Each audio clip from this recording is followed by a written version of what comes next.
अस्सलाम वालेकुम दोस्तों, मैं आज आपके साथ हाजिर हूँ एक बहुत ही यूनिक टॉपिक के साथ, जिसको हम कहते हैं कि ये टॉपिक बहुत ही क्रूशल भी है और इसका इम्पोर्टेंट भी है प्रैक्टिस के हवाले से भी, और साथ में इसका क्या कहते हैं थ्योरी के हिसाब से भी। जितने भी जुडिशल एस्पायरेंट्स हैं एज वेल एज जितने भी प्रैक्टिसिंग लॉयर्स हैं, उन सब के जो जो इस टॉपिक के बारे में उनको कन्फ्यूजन्स आती हैं या लॉ कहाँ पे मौजूद है, तो आज हम तमाम लॉ के साथ एफआईआर क्या है, बल्कि हम इसको ऑफेंस से स्टार्ट करके कि ऑफेंस कब होता है। और ये मेरी बहुत सारी वीडियोस इस पे पहले आ चुकी हैं यूट्यूब, जो मेरा चैनल है मोहम्मद अजमल भट्टी वकील के नाम से। तो आज हम इसको आगे स्टार्ट करने की कोशिश करते हैं कि FIR, all about FIR. FIR क्या है, उसकी काइंड्स क्या हैं, और काइंड्स के अंदर फिर वो पूछता है अब व्हाट इज पुलिस स्टेशन। बहुत सारे हमारे वकला या बहुत सारे हमारे दोस्त पूछते हैं पुलिस स्टेशन की डेफिनेशन, पुलिस स्टेशन क्या है। तो पुलिस स्टेशन को भी देखेंगे, क्यों देखेंगे कि इसके अंदर जो जो लफ्ज आता है उसको हमने डिस्कस करते जाना है। साथ में ऑफिसर इंचार्ज, बार बार सीआरपीसी में इसका जिक्र आता है, हु इज ऑफिसर इंचार्ज, इंशाल्लाह उसकी डेफिनेशन देखेंगे। फिर क्रॉस वर्शन, कि क्रॉस वर्शन क्या है और क्रॉस वर्शन कैसे होता है, कौन करवा सकता है, इसका क्या प्रोसीजर है, उसको भी देखेंगे। फिर हाउ एफआईआर मे लॉज। अब देखिए एफआईआर लॉज किस तरह होती है, वो तो तरीक़ाकार आपका 154 और 155 1 में बताया गया, लेकिन उसके बाद जैसे 154 के अंदर अमेंडमेंट्स आई तो ये वो सेक्शंस हैं 336B, 354, 354A, 376 और 509।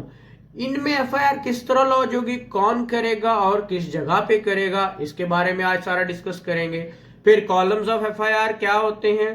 अब एफआईआर के कॉलम्स जो कितने हैं, एफआईआर के कॉलम कहाँ बने हुए हैं और ये किधर डिस्कस है, पूरे लॉ के साथ हम इसको डिस्कस करेंगे। फिर एफआईआर की कॉपीज कितनी होती हैं, किस किस को डिस्ट्रीब्यूट होती हैं, ये इंशाल्लाह हम देखेंगे। फिर एफआईआर अगर मैं ढूंढना चाहूं तो कितने साल तक ढूंढ सकता हूं, ये सारा कुछ लिखा काम है, इसको भी देखेंगे। इसके साथ हमने देखना है कि जो एफआईआर के रजिस्टर्स हैं, ये कौन कौन से रजिस्टर्स में एफआईआर होती है और लिखा कहाँ होता है, ये देखेंगे। साथ में कैंसिलेशन ऑफ एफआईआर क्या होती है, इसको भी डिटेल में देखेंगे, कौन कर सकता है, कब हो सकती है। क्वैशमेंट एफआईआर क्या होती है, इसके अंदर बहुत सारे लोगों को कंफ्यूजन्स रहती है, इंशाल्लाह हम वो दूर करेंगे आज। उसके साथ जीरो एफआईआर का बड़ा कॉन्सेप्ट चल रहा है आजकल, तो ये हमें जो है ना बड़ा कंफ्यूज कर रही होती है, तो इसके बारे में इंशाल्लाह आज के लेक्चर में देखेंगे। तो वीडियो को एंड तक देखिएगा, बहुत मजा आने वाला है विद लॉ, इंशाल्लाह हम इसको आज प्रॉपरली देखेंगे। तो सबसे पहले एफआईआर को डिस्कस करने से पहले हमें ये पता होना चाहिए कि आया के ऑफेंस क्या होता है।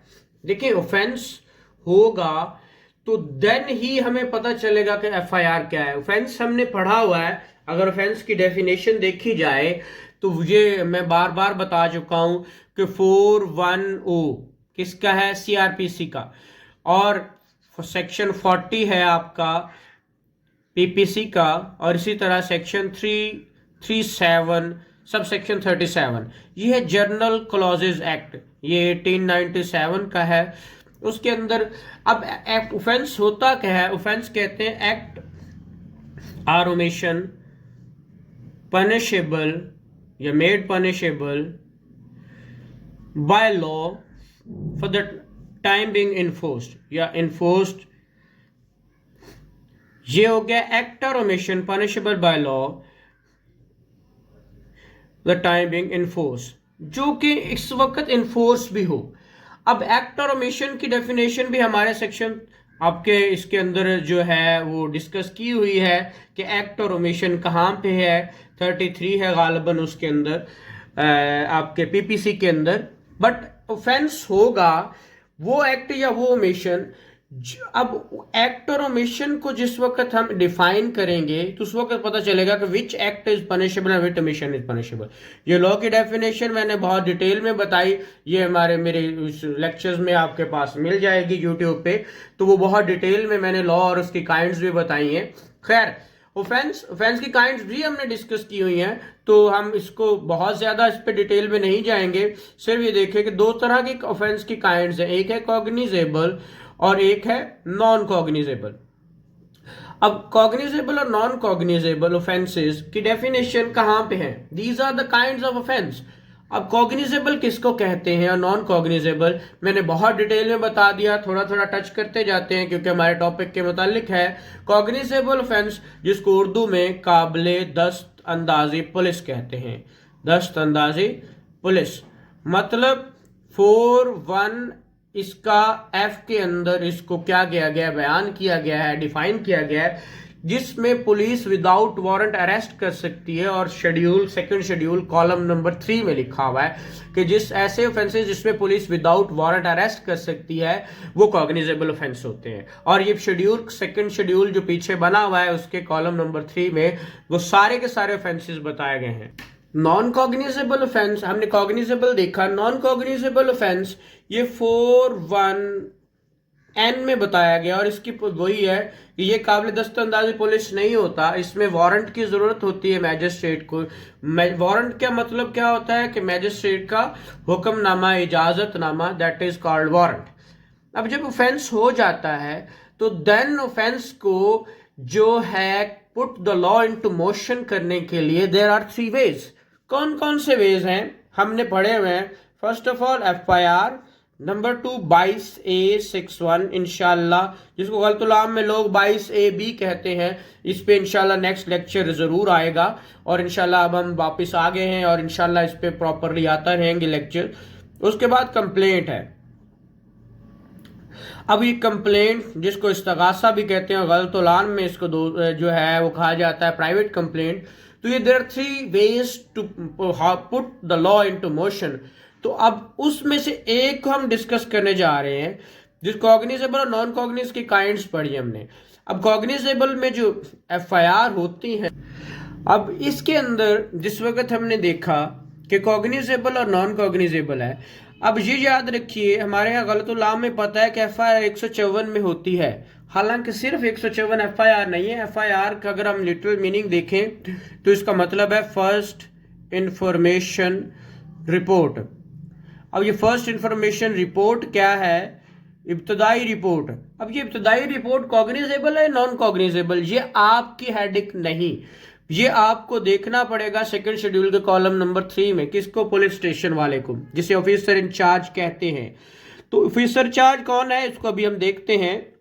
सबसे पहले तो हमें यह देखना है, अब ये साथ साथ मैं अभी लेक्चर बहुत लंबा हो जाएगा अगर मैं चीजें बताने शुरू कर दूं, इसीलिए रेफरेंस देता जा रहा हूं 41F 41N।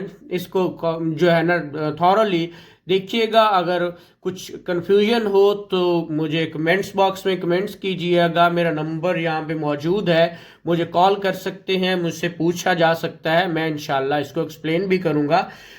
खैर, FIR के अंदर फर्स्ट इंफॉर्मेशन रिपोर्ट ये कहाँ पे डिस्कस है? ये आपका CRPC के अंदर मौजूद नहीं है।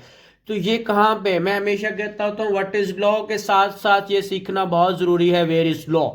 तो लॉ, और मेरी कोशिश होती है कि साथ साथ ये बताता चलूं कि ये लिखा कहाँ पे हुआ है। तो FIR के मुतालिक आपका चैप्टर 24 ऑफ पुलिस रूल्स, ये टोटल आपका किसको डील करता है? ये रूल्स हैं, पुलिस रूल्स हैं, ये 1934 के हैं। ये आपके टोटल के टोटल किसको डील करते हैं आपका, मैं दिखाता चलूँ आपको, साथ साथ आपके जो है वो इजाफा होता चलेगा। इंफॉर्मेशन टू पुलिस स्टेशन, ये चैप्टर 24 है और ये पुलिस रूल्स 1934 का है। तो इंफॉर्मेशन हाउ रिकॉर्डेड, ये सारा सिलसिला कार यहाँ पे है। तो इंशाल्लाह इसको हम साथ साथ देखते जाएंगे, साथ साथ पढ़ते जाएंगे। अब फर्स्ट इंफॉर्मेशन रिपोर्ट की बात आती है तो हम इसको लेके चलते हैं कि फर्स्ट इंफॉर्मेशन रिपोर्ट कौन रिकॉर्ड करवाता है। उसने कहा एनी पर्सन, अगर आप देखें आपके पास CRPC मौजूद हो तो उसका सेक्शन 154 निकाल के उसको पढ़िए। Every information relating to if given by officer in charge reduce into writing. अब इसने क्या, every information relating to commission of cognizable offence. तो मैंने कहा इंफॉर्मेशन को चैप्टर 24 डील कर रहा है और relating to commission of cognizable offence, तो मीनिंग देयर बाय 154 किसके मुतालिक है, आपका कॉग्निजेबल। इससे पहले एक बात गौर से सुन लें, हमने कहा दो तरह के ऑफेंस होते हैं, एक कॉग्निजेबल और एक नॉन कॉग्निजेबल। तो कॉग्निजेबल और नॉन कॉग्निजेबल क्या है, कॉग्निजेबल के तो 154 कह रहा है, क्यों कह रहा है, और कॉग्निजेबल का अब देखिएगा, पुलिस स्टेशन की सबसे पहले तो आपको पता होना चाहिए व्हाट इज पुलिस स्टेशन। आप अपने 41S में जाएंगे CRPC में, तो आपको इसकी डेफिनेशन मिलेगी व्हाट इज पुलिस स्टेशन। तो आपको पुलिस स्टेशन की डेफिनेशन जो मिलनी है वो इसमें मिलनी है, और कह रहा है कि हर वो प्लेस जिसको प्रोविंशियल गवर्नमेंट क्या करेगी, डिक्लेयर कर देगी, वो उस वक्त का पुलिस स्टेशन होगा। 41S में इसको डिस्कस कर दिया। अब पुलिस स्टेशन के अंदर, हर पुलिस स्टेशन के अंदर वो कहता है कि इसके अंदर 25 रजिस्टर मौजूद होते हैं। हर थाने के अंदर कितने रजिस्टर होते हैं, रजिस्टर्स होते हैं 25। अब ये 25 रजिस्टर्स कहाँ लिखे हुए हैं, मैंने कहा वेयर इज लॉ, आपका चैप्टर 22 रूल 45 आपका डिस्कस करता है किसको, ये 25 रजिस्टर्स को। अब उस रजिस्टर्स के अंदर जाएंगे, मैं आपको दिखाता चलूं आपकी उसके लिए कि आपको आसानी रहे, ताकि आप कल को कंफ्यूजन का शिकार ना हो। ये देखिएगा, ये है जी 25, ये 22 चैप्टर है और रूल 45 है और रजिस्टर्स हैं, ये उसके अंदर पूरी डिटेल दी हुई है। अब ये डिटेल यहाँ तक है, ब्लैंक रजिस्टर ये 25 तक, तो ये आपके 25 रजिस्टर्स हैं जो एक थाने में मौजूद होने चाहिए, बल्कि मौजूद होते हैं। अब देखिए, हम डिस्कस कर रहे हैं कॉग्निजेबल ऑफेंस और नॉन कॉग्निजेबल को। तो पुलिस स्टेशन के अंदर जब भी इसमें पढ़ेंगे तो वो कहता है ऑफिसर अब कॉग्निजेबल ऑफेंस हमने देख लिया, बात करता है ऑफिसर इंचार्ज की। किसकी बात करता है, ऑफिसर इंचार्ज। जब भी आपका कोई कॉग्निजेबल ऑफेंस होता है, तो कोई भी इंफॉर्मेशन जब भी कॉग्निजेबल ऑफेंस की होगी, तो officer in charge of police station, हमने पुलिस स्टेशन की डेफिनेशन देख ली। अब वो कह रहा है ऑफिसर इंचार्ज, ऑफिसर इंचार्ज की डेफिनेशन कहाँ पे है, सेक्शन 41P आपका, किसका, आपका CRPC का। और इसी के साथ आपका पुलिस रूल्स हैं, पुलिस रूल्स उसका चैप्टर 22 रूल 1, ये भी officer in charge of police station को जो है डिफाइन करता है। ऑफिसर इंचार्ज क्या होता है, जो ऑफिसर इंचार्ज की डेफिनेशन इसमें लिखी हुई है जो 41P में, वो कहता है कि हर वो शख्स जिसका not below the rank of, above the rank of constable, जो कांस्टेबल से बड़ा होगा, किससे, कांस्टेबल से जो बड़ा होगा। तो ऑफिसर इंचार्ज की डेफिनेशन वो जो है वो है not below the rank of head constable. तो मीनिंग देयर बाय कांस्टेबल से अबव, जितने हेड कांस्टेबल से शुरू होकर IG पंजाब तक, ये क्या हो सकता है, FIR रिकॉर्ड करने वाला officer in charge of police station होगा। चलें नेक्स्ट चलते हैं। अब ऑफिसर इंचार्ज की बात कर ली, अब कौन, ये जो FIR होगी इसका मतलब ये हुआ कि ये कोई भी शख्स जाकर कॉग्निजेबल ऑफेंस की जिस वक्त जाके इंफॉर्मेशन देगा। अब ये कॉग्निजेबल की क्यों बात कर रहा है, क्योंकि हम 154 की बात कर रहे हैं, इसलिए कॉग्निजेबल की बात कर रहा है। लेकिन ऑफेंसेस तो हमने पढ़ा दोनों किस्म के हैं, कौन कौन से, कॉग्निजेबल भी और नॉन कॉग्निजेबल भी। जबकि नॉन कॉग्निजेबल 155(1), अगर आप इसकी कैप्शन पढ़ें तो information in non cognizable cases, आप यहां पे मैं दिखा सकूं information in non cognizable cases, तो ये नॉन कॉग्निजेबल केसेस उसने कहा shall enter in a book to be kept aforesaid. अब ये इसी तरह कॉग्निजेबल के लिए भी बुक है। अब वो बुक कौन सी है? मैंने अभी रजिस्टर बताए थे, तो रजिस्टर अब इसके लिए भी बुक है। अब जो चैप्टर आपका जो वही चैप्टर 22 का रूल 45 देखेंगे तो उसके अंदर पहला register number 1, the first information report register and certain station the register of petty offences. दूसरा रजिस्टर देखिएगा स्टेशन डायरी। ये स्टेशन डायरी क्या होती है? जो उनका रोज नामचा होता है, रोज जिसपे वो चीजें लिखते हैं, that is called station diary. Station diary. अब जो स्टेशन डायरी होती है, जिस वक्त भी जाते हैं, वो कॉग्निजेबल हो नॉन कॉग्निजेबल हो, वो लिखते आपका स्टेशन डायरी के अंदर हैं, लेकिन फिर वो क्या करते हैं? Read over direction, read over to the informant, वो लिख लिया या लिख के बता दिया और उसको पढ़ के सुनाया जाता है और साइन लिए जाते हैं। साइन किसके? दोनों के, जो दे रहा है इंफॉर्मेशन उसके भी और जो लिख रहा है उसके भी, जो के रजिस्टर क्या होगा? दिया गया होगा प्रोविंशियल गवर्नमेंट की तरफ से, उस रजिस्टर में लिख लिया जाएगा। तो ये तो यहां तक था। अब जो आपका नॉन कॉग्निजेबल की एफआईआर है, अब मैं एफआईआर ही कह रहा हूं। एफआईआर क्यों कह रहा हूं? फर्स्ट इंफॉर्मेशन रिपोर्ट, दोनों फर्स्ट इंफॉर्मेशन रिपोर्ट हैं, बट इसका रजिस्टर नंबर 1 है और जो कॉग्निजेबल, और इसका रजिस्टर नंबर 2 है। रजिस्टर नंबर 2, ये दोनों रजिस्टर अलग अलग हैं, इसीलिए इसको इसमें लिखेंगे हम। गलत उलाम में इसको लोग रपट कहते हैं। वो जो मैंने रिपोर्ट करवाई, दैट इज कॉल्ड रपट। तो इसके अंदर ये जो इन्वेस्टिगेशन है वो इमीडिएटली स्टार्ट नहीं करेंगे, क्योंकि ये नॉन कॉग्निजेबल ऑफेंस है और ये इतना सीरियस ऑफेंस नहीं है। जो कि कॉग्निजेबल है वो बहुत सीरियस है, इसीलिए उसके क्या करेंगे? उसके थ्रू चलेंगे। अब बात है 2016 की। 2016 में 2016 में अमेंडमेंट आई 154 में, और वो अमेंडमेंट क्या थी कि जितने भी ऑफेंसेस हैं, कौन से ऑफेंसेस?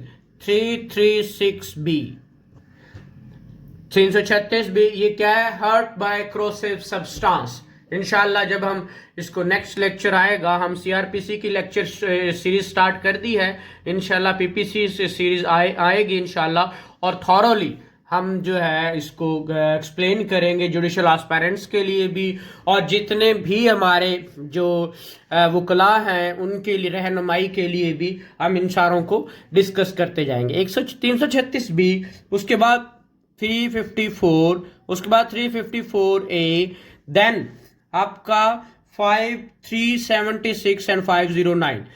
अगर इन ऑफेंसेस की रिपोर्ट करनी, पहले हमने कहा एनी पर्सन, कोई भी शख्स, इंफॉर्मेंट आएगा, किसको देगा? ऑफिसर इंचार्ज को। ऑफिसर इंचार्ज उसको ओरली है या राइटिंग है, अगर ओरली है तो उसको रिड्यूस इनटू राइटिंग करेंगे, अदरवाइज उसको वो सारा करने के बाद। लेकिन अब है 130, ये ऑफेंसेस जो 5 किस्म के हैं, इनके अंदर क्या है? वो कह रहे हैं अगर ऐसे कमिट हुए हैं, 2 लफ्ज बोला है, कमिट है या अटेम्प्टेड टू बी कमिट है, अटेम्प्ट की बात भी की है, दोनों सूरतों में जब भी ये इंफॉर्मेशन रिकॉर्ड करनी है तो ऑफिसर इंचार्ज हमेशा किसके साथ, किसकी मौजूदगी में, इन द प्रेजेंस ऑफ, लफ्ज यूज हुआ है प्रेजेंस ऑफ किसका? Female police officer. Female police officer, female police officer की मौजूदगी में ये रिकॉर्ड करेगा। देखिए ऊपर जो आपका था सादा सिंपल इन ऑफेंसेस के अलावा नहीं थी पुलिस फीमेल ऑफिसर, यहां पे अगर ऐसी कोई बात है, इससे ऐसे ऑफेंसेस हैं, ये ज्यादातर ये कमिट होते हैं against the modesty of women, तो ऐसी सूरत में फीमेल ऑफिसर होगी या उसके साथ फीमेल फैमिली मेंबर होगा, फीमेल फैमिली मेंबर वो साथ में होगा, और उसके साथ, और वो उसकी कंसेंट से, कंप्लेनेंट की कंसेंट से क्या होगा? कंसेंट ऑफ कंप्लेनेंट से वो क्या किया जाएगा? ये एफआईआर रिकॉर्ड होगी। पहली बात। दूसरी बात, और अगर इसी में ही इन्हीं ऑफेंसेस के अंदर हम देखते हैं कि वो अटेम्प्ट हुआ या कुछ भी, तो वो चाहती है, रिकॉर्ड करवाना चाहती है अपना बयान इन्वेस्टिगेशन ऑफिसर को, तो वो भी क्या होगा, कंप्लेनेंट की रेजिडेंस, किस पे, रेजिडेंस ऑफ कंप्लेनेंट, या फिर रेजिडेंस ऑफ कंप्लेनेंट, या कोई भी कन्वीनियंट प्लेस, कन्वीनियंट प्लेस जो उसकी होगी, जहां पे वो कंप्लेनेंट की चॉइस की, वो जहां चाहती है वहां पे बुलवा के फैमिली मेंबर्स के साथ वो क्या होगा, उसकी कंसेंट से लिया जाएगा। तो ये थी रिकॉर्डिंग ऑफ एफआईआर, सिंपली भी और इन ऑफेंसेस में भी। अब हमने ये देखना है एफआईआर किस तरह की होती है, उसके कितने कॉलम्स होते हैं। तो एफआईआर अगर मैंने और आपने आज तक जहां भी देखी, थाने में देखी, हम थाने से लेके आते हैं, तो कहीं किसी लॉ के अंदर ये मौजूद है, जी हाँ ये मौजूद है। और कहां पे मौजूद है, आपका चैप्टर 24 रूल 5 का एनेक्चर बना हुआ है पुलिस रूल में। मैं दिखाता हूं, ये देखिएगा आपका चैप्टर 24, ये 24 और चैप्टर 24 का रूल 5 है। ये चैप्टर 24 और रूल उसका 5, फर्स्ट इंफॉर्मेशन रिपोर्ट रजिस्टर। तो इसके अंदर इसका लिखा हुआ है। अब मैं बताना चाह रहा था इसके कॉलम, तो इसके बैक साइड पे इसका एक एनेक्चर बना हुआ है, एनेक्चर यही 24.51, और वो यहां पे मैं दिखा देता हूं, ये देखिएगा 24.51, ये इसके बैक साइड पे है। इसके अंदर वही तमाम कुछ, first information report, first information of cognizable crime reported under section 154 code of criminal procedure. अब ये देखिएगा तमाम एफआईआर का पूरा उसने एक स्केच बना के दिया हुआ है। इसके column 1, 2, 3, 4 and 5 and 6, there are 6 columns of FIR. तो इसके अंदर कॉलम्स का डिटेल भी बताइए कि कौन सा कॉलम कैसे होगा। सबसे पहले उसने कहा पुलिस स्टेशन सबसे ऊपर लिखा हुआ है, देन नंबर एफआईआर का, date and hour of occurrence, तारीख वक्त वकूआ बताया हुआ, डिस्ट्रिक्ट बताया हुआ, देन कॉलम नंबर 1 आ गया, date and hour when reported. अब यहां पे अक्रंस था और यहां पे रिपोर्टेड है, हो सकता है अक्रंस बहुत पहले का हुआ हो तो आज रिपोर्ट कर रहे हो, तो इसलिए अक्रंस और रिपोर्ट की डेट्स अलग हैं। यहां पे लिखी जाती है name and residence of इंफॉर्मेंट and complainant, जिसने इंफॉर्मेशन दी है उसका नेम एंड उसकी रेजिडेंट, जिसे नाम पता व सकूनत कहते हैं मुस्तगीस की, वो यहां पे लिखा जाएगा। उसके बाद brief description of offence with section and property carried of if any. यहां पे कह रहा है कि जो ऑफेंस हुआ किस लॉ के तहत हुआ, कुछ माल खोया तो कितना खोया और क्या खोया, तो मीनिंग देयर बाय यहां पे ऑफेंस लिखेंगे 376 पीपीसी या व्हाटएवर कोई भी ऑफेंस है वो यहां पे लिखेंगे। Number column number 4, place of occurrence and distance and direction from the police station. ये हमने लिखा था आवर ऑफ अकरेंस, कब हुआ, अब किस जगह पे हुआ, और थाने से किस सिमत में है वो यहां पे लिखा जाता है।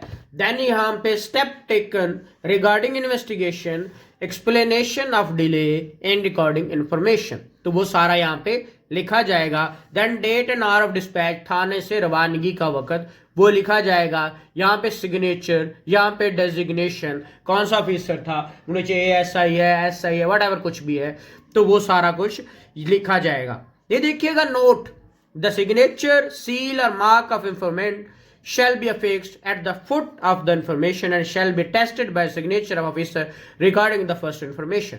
तो ये आपका तमाम का तमाम क्या था, आपका FIR और उसके कॉलम आपने देखे, कॉलम 6 थे और 1 से 6 कॉलम की पूरी डिटेल थी जो हमने आपके सामने रखी और आपने इसको देखा। अब चलते हैं इसी FIR के मुतालिक, ये बताइए, हमने ये देखा था कि FIR हमने जब क्वेश्चन शुरू किए थे तो हमने देखा था कि कॉलम के बाद हमने देखना था इसकी कॉपीज, कितनी कॉपीज होती है और कॉपीज हमने देखा कॉपीज जो होती हैं वो कितनी होती है, तो वो मैं बताता चलूं कि कहां पे लिखा हुआ है। यही 24.5 के अंदर उसने कहा कि इसकी कॉपीज कितनी होती है। उसने कहा हर FIR every 4 pages of register shall be numbered with the same number and shall be written in the copy means of carbon copy. तो मतलब 4 इसके परत होते हैं, एक ओरिजिनल होता है और 3 कार्बन कॉपीज होती हैं। अब बात ये होती है कि जो रजिस्टर था, वो जो रजिस्टर था, रजिस्टर क्या है? उसने कहा रजिस्टर के अंदर 200 पेजेस होते हैं। कितने पेजेस होते हैं? एक एफआईआर का जो रजिस्टर होता है, जो एक दफा में दिया जाता है, उसके अंदर 200 पेजेस होते हैं और हर पेज के 4 जो सफ़े होते हैं उसको सेम नंबर लगा होता है, सेम नंबर लगा होता है। तो मीनिंग देयर बाय 50 एफआईआर एक रजिस्टर के थ्रू होती हैं। 50 एफआईआर एक रजिस्टर में होती। अब देखिएगा 50 एफआईआर होती है, तो उसके बाद जैसे ये खत्म होता है तो नेक्स्ट रजिस्टर दिया जाता है। तो ये रजिस्टर अब कब तक? ये हर साल, एक साल के दौरान कितने एफआईआर हुई हैं। मतलब सपोज 2021 स्टार्ट हुआ तो पहले दिन ही एफआईआर उसका नंबर 1 ऑफ 2021 होगा और पूरे साल का रजिस्टर्स एक से लेकर सपोज 5000 एफआईआर होती हैं 2021 में, सपोज कर लें, तो बस इतनी ही होंगी अगले साल नए। ये रजिस्टर तो चेंज होते रहेंगे, जब नेक्स्ट ईयर आएगा तो उसको नंबर 1 ऑफ 2021 स्टार्ट होगा। मीनिंग देयर बाय कि आगे क्या होता चले जाएगा, इसको चेंज होता जाता है। सिर्फ एक साल का रिकॉर्ड। अब ये साल का रिकॉर्ड कितने साल तक प्रिजर्व रहता है, ये भी क्वेश्चन है कि प्रिजर्वेशन कितने साल होगी। तो प्रिजर्व किया जाता है 60 ईयर्स तक, 60 साल तक एक एफआईआर का रिकॉर्ड आपको एक थाने से मिल सकता है। मैं नहीं कह रहा, यही चैप्टर 24 का जो आपका रूल 5 है वो बता रहा है। कहता है ओरिजिनल, यहां पे उसने कहा पीरियड ऑफ 60 ईयर्स, यहां पे कहा original copy shall be preserve in police station for a period of 60 years. तो 60 साल तक वहां पे मौजूद रहेगा थाने के अंदर। अब इसके बाद हमने देखा कि ये जो कॉपी हमने देखा एक ओरिजिनल होती है और 3 कार्बन कॉपीज होती हैं। तो ये कार्बन कॉपीज किस तरह डिस्ट्रीब्यूट होती हैं? नंबर 1, नंबर 2, नंबर 3, ये तीनों कार्बन कॉपी डिस्ट्रीब्यूट होनी है। तो एक मैजिस्ट्रेट को जानी है, मैजिस्ट्रेट को, मुतलका मैजिस्ट्रेट जिसे इलाका मैजिस्ट्रेट कहते हैं, उसको डिस्ट्रीब्यूट होनी है। एक आपके मुतलका एसपी को जानी है और एक कंप्लेनेंट को। ये तीनों जो डिस्ट्रीब्यूट होनी है, वो जो कार्बन कॉपीज है, वो इस तरह मैं नहीं कह रहा, ये आपका लॉ कह रहा है। कौन? पुलिस रूल्स का चैप्टर 24 रूल 5 ये दिखा हुआ। 1 of superintendent police SP, 1 of the magistrate empowered to cognizance and number 2 1 to the complainant. तो ये तीनों कॉपीज उसने क्या किया? डिस्ट्रीब्यूट कर दी। तो ये तो था डिस्ट्रीब्यूशन ऑफ कॉपीज। इसके बाद कॉलम पे हमने रजिस्टर नंबर भी देख लिया, डिस्ट्रीब्यूशन भी देख ली। अब बात आती है इसी टॉपिक के मुताल्लिक कि भाई चीजें ये, हाँ अब है cross version. What is cross version? Cross version क्या होता है, ये भी एक बड़ा जो है हमारे यहां सवाल आता है। तो क्रॉस वर्शन ये होता है कि जिस वक्त क्रॉस आपके डिस्प्यूट होता है, डेफिनेटली जब कोई किसी के साथ ज्यादती करता है तो अगला भी उसका दिफा करता है, तो हो सकता है उससे भी कुछ कैजुअलिटी हो जाए या उससे भी कोई हर्ट हो जाए या कुछ भी हो जाए। तो जब एक शख्स आके पहले पहुंच जाता है तो वो एफआईआर करवा देता है। अब दूसरे का भी हक है वो भी एफआईआर करवाए, तो उसके साथ भी ज्यादती हुई है, उसके साथ भी ज्यादती हुई है। तो जब एक एफआईआर हो जाती है, पहले ये होता था कि दूसरा भी एफआईआर करवा देता था, उन दोनों को सेम नंबर लग जाता था, that is called cross version. But आजकल कुछ अरसे से ये चल रहा कि क्रॉस वर्शन नहीं करते, क्रॉस वर्शन रिकॉर्ड जरूर करते हैं बट वो ज़िमनी में लिख लेते हैं।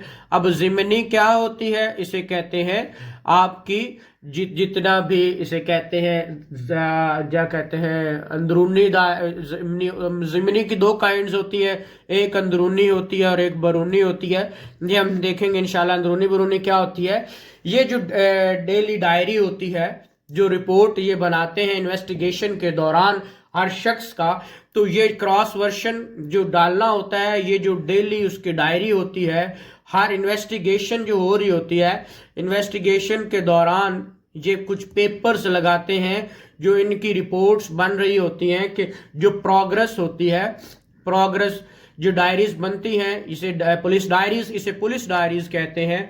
और ये पुलिस डायरी जो होती है ये 172 के तहत बनती है, तो इसके अंदर इसको रिकॉर्ड कर लेते हैं और उसका दर्जा भी सेम वही होता है जैसे कि एफआईआर रिकॉर्ड कर ली गई।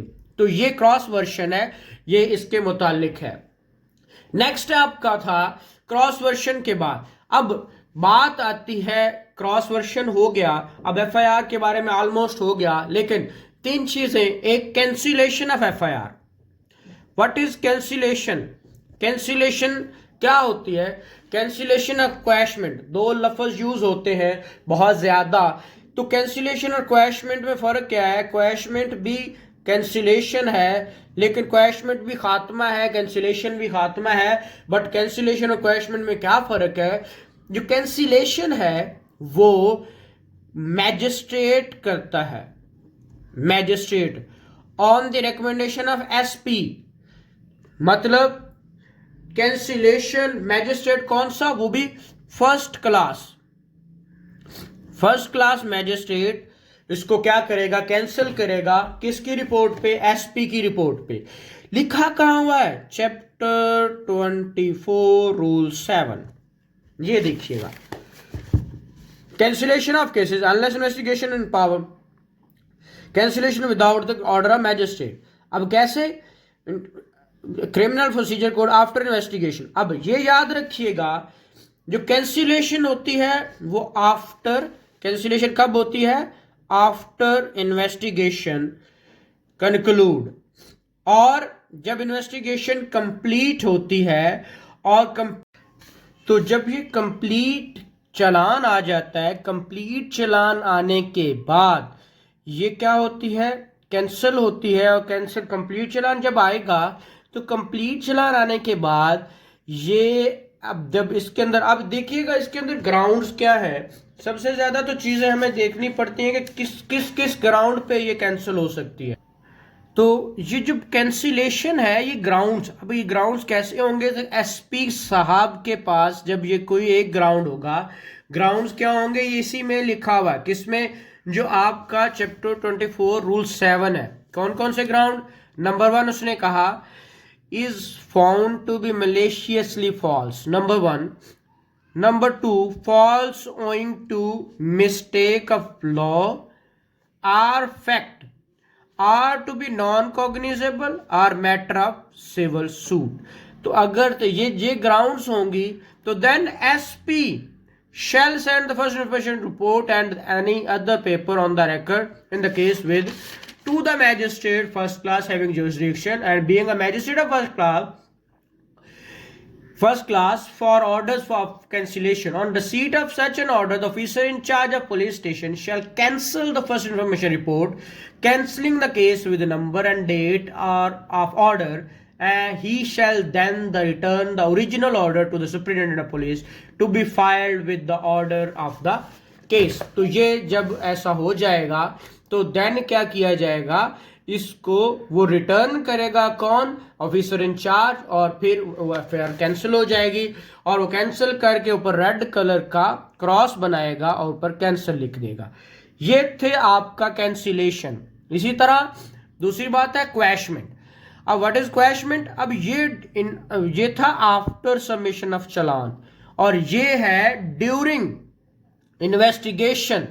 अगर आप कहते हैं यही ग्राउंड्स हैं कि ये मलेशियसली फॉल्स है, ये नॉन कॉग्निजेबल केस है, ये फॉल्स मिस्टेक ऑफ लॉ या किसी तरह का भी कोई मिस्टेक ऑफ फैक्ट है, तो ऐसी सूरत में फिर अगर आप चाहते हैं कि ड्यूरिंग इन्वेस्टिगेशन हो जाए तो देन आप 199 के थ्रू कॉन्स्टिट्यूशनल पिटिशन करेंगे, जिसको रिट पिटिशन या कॉन्स्टिट्यूशनल पिटिशन सीपी या डब्ल्यूपी कहते हैं। 199 कॉन्स्टिट्यूशन पिटिशन और सीआरपी का 561A के तहत जाएंगे, और इन्हीं ग्राउंड्स पे जो आप हाई कोर्ट के पास ये ग्राउंड है और हाई कोर्ट इसको कैंसिल कर देगा, क्वैश कर देगा। तो ये कैंसिलेशन और क्वैशमेंट में फर्क है। ये ड्यूरिंग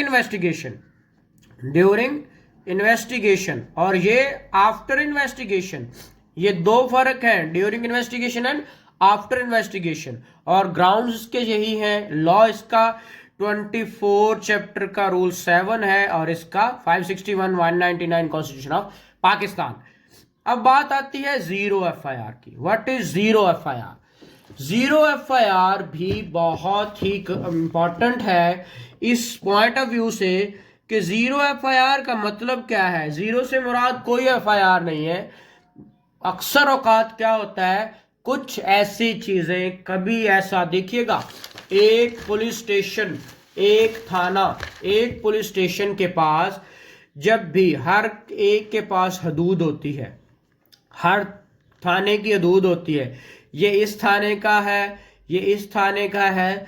तो जब भी कोई ऐसा अक्यूज, कोई ऐसा जो ऑफेंस किया हुआ मिलता है, कोई शख्स, सपोज मर्डर किसी का हुआ, कोई लाश मिल गई, कोई भी, या आपको डेड बॉडी या कुछ भी ऐसा मिल गया, या कुछ ऐसी चीज जिसका आपको तयन नहीं कि ये इस थाने के है या इस थाने का है, किसने किया, कोई कंप्लेनेंट नहीं, कोई कुछ नहीं, लेकिन आपको पता है ऑफेंस हुआ है, और अगर इसमें डिले हो गया, आपको पता है डिले जब भी हो जाता है तो क्या होता है, उसके अंदर बहुत सारे ऐसे जो शवाहिद है, सबूत है, एविडेंस है, वो खत्म हो जाती है।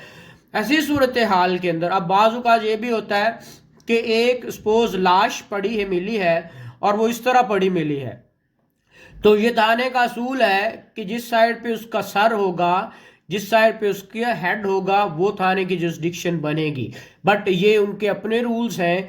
लेकिन हमने क्या देखना है, या उसने क्या, अगर सपोज पढ़ी ऐसे फिर कौन ले जाए, तो फिर ऐसी सूरत में दोनों थाने, दोनों पुलिस स्टेशन ज्वाइंटली, जब डाउटफुल है, ये आप देखेंगे तो उसके अंदर अगर आप देखेंगे चैप्टर इसी 22-24 के अंदर भी, और चैप्टर 22 के अंदर भी, तो और चैप्टर 25 के अंदर भी, तो यही चीजें डिस्कस की गई हैं। जहां पे अभी पता नहीं है कि ये किसने इन्वेस्टिगेशन करनी, तो फिर ये ज्वाइंट इन्वेस्टिगेशन करते हैं।